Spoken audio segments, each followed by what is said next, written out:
I just wanna ride my bike. Yeah, I'm just sick of always watching the news. I just wanna go outside. Yeah, spend a weekend way up top with a view. Hey everybody, it's Albert, and welcome to The Rim Break, a business podcast recorded while I ride my bicycle.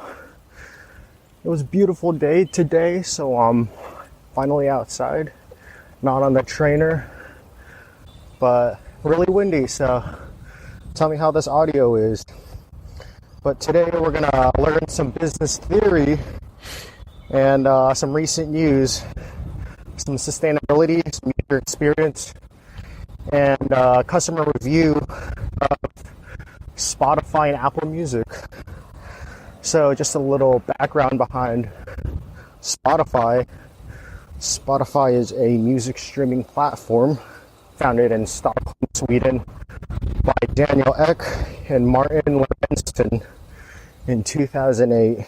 Spotify can be found on most devices and oh cool, you see that? That was the Thunderbirds. Huh. Wow, I got really distracted, but that was super loud. But yeah, the Thunderbirds are practicing. Really beautiful. So nice to see them join the podcast, you know? But yeah, Spotify, it's a music streaming platform founded in Stockholm, Sweden by Daniel Ek and Martin Lorentzen in 2008. Spotify can be found on most systems, from smartphones, TVs, gaming consoles, Android Auto, Apple CarPlay, etc. The list goes on. They are a SaaS, a SaaS software as a service, where their data is stored on a server. The server is minimized, and you, the user,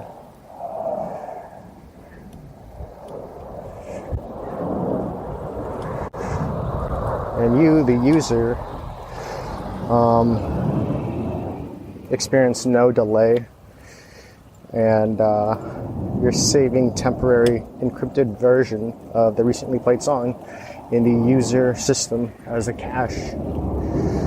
The system side of Spotify is that Spotify purchases a license from labels, publishers, artists, and other right holders to stream the music on its platforms.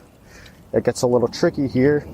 Streams and payments amongst artists and record labels are on messy contracts and usually leaving the artists with close to nothing per stream. And the right holder usually gets around $0.006 and $0.0084. So it's a very little amount per stream.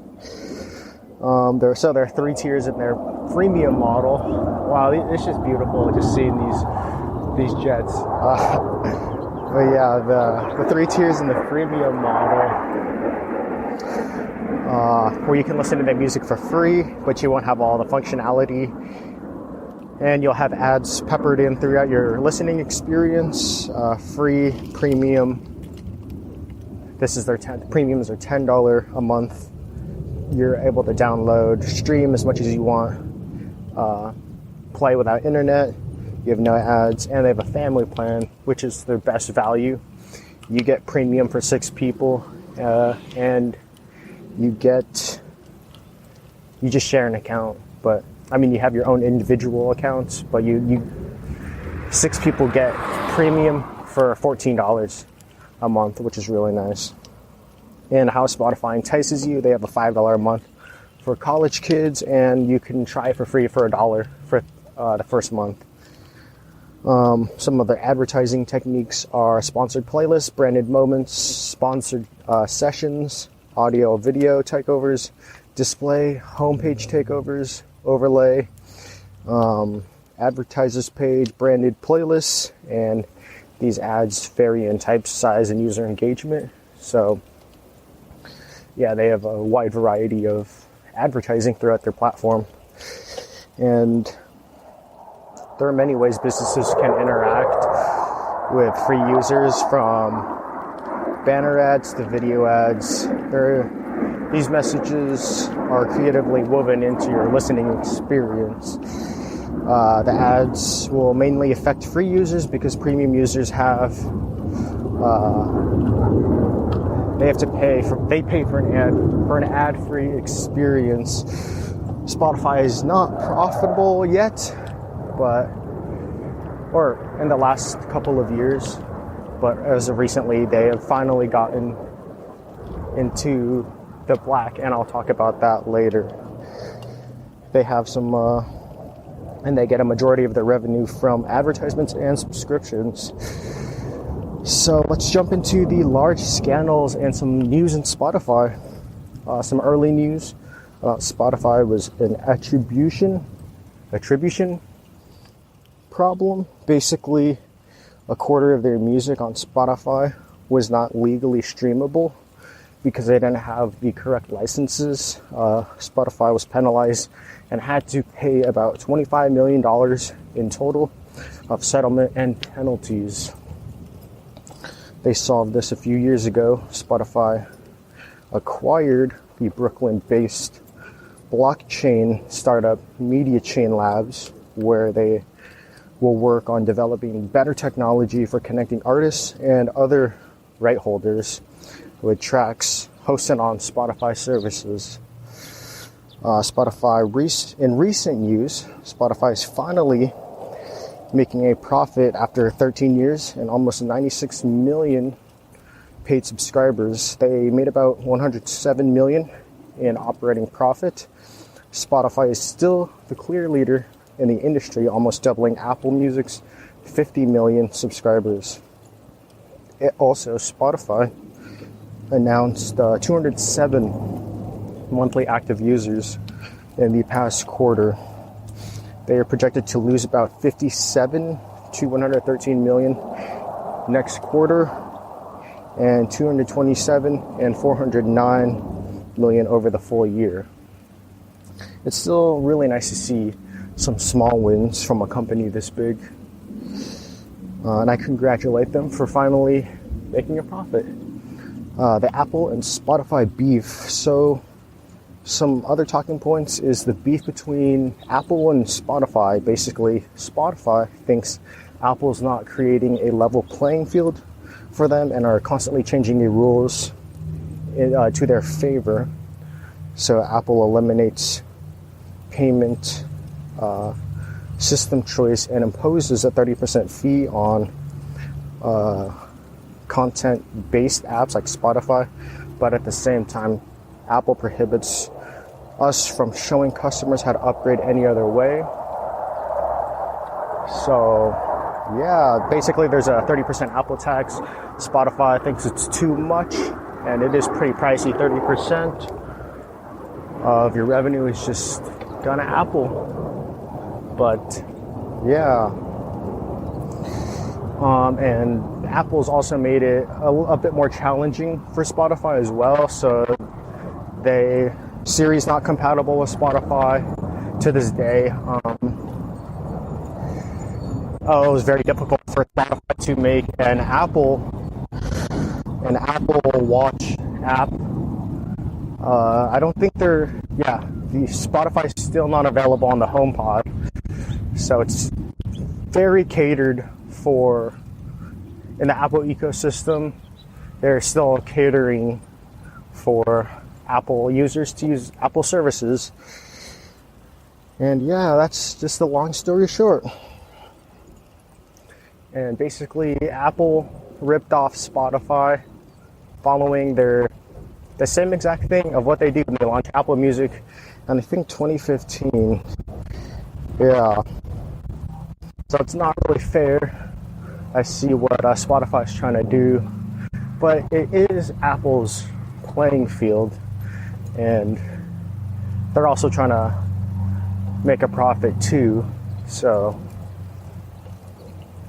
and you have all these people using your devices and you want to make more money off them. So yeah, it makes sense that they're trying to do that. And as of recently, Spotify acquired Gimlet Media and Anchor, a podcast creation app, which now Apple all of a sudden arbitrarily decided to prohibit and use of its API to recommend to podcasts to users. I will link the Spotify website wanting Apple to play fair in the show notes below. Apple Music and Spotify comparisons. So as a user, wow, that's cool. I'm getting really distracted here. These Thunderbirds are pretty cool. Haven't seen them since I was like in high school. Yeah. But Apple Music on Spotify comparison. So as a user of both of these platforms, I've experienced both the pros and cons of each. It really depends on your device layout. To focus on the Apple and Spotify, I would do a comparison because I believe that they are the most refined apps, best music streaming apps in the market today. So I'll just focus on those. And I won't be comparing Google Play Music, Tidal, Amazon, or Pandora. Just the big two for right now. And if you already know, or if you're already logged into the Apple ecosystem and own an iPhone and an iMac or a MacBook or an iPad, definitely get Apple Music. It's more seamless between those devices, and it just works well on those devices. If you have an iPhone with a Windows PC setup, this is what I have. Choose Spotify, because when I had Apple Music on my PC, it was glitchy, choppy. Even if Apple Music was the only app running, super glitchy. I have a pretty powerful computer too, so it wasn't performing very well with it. And my friend also had a very similar experience. He has a $2,000 gaming rig, and yeah, it was still pretty choppy for him as well. So yeah, Apple iTunes, they don't really get along with non-Apple devices. And if you have an Android phone with a PC or Mac, definitely just go with Spotify.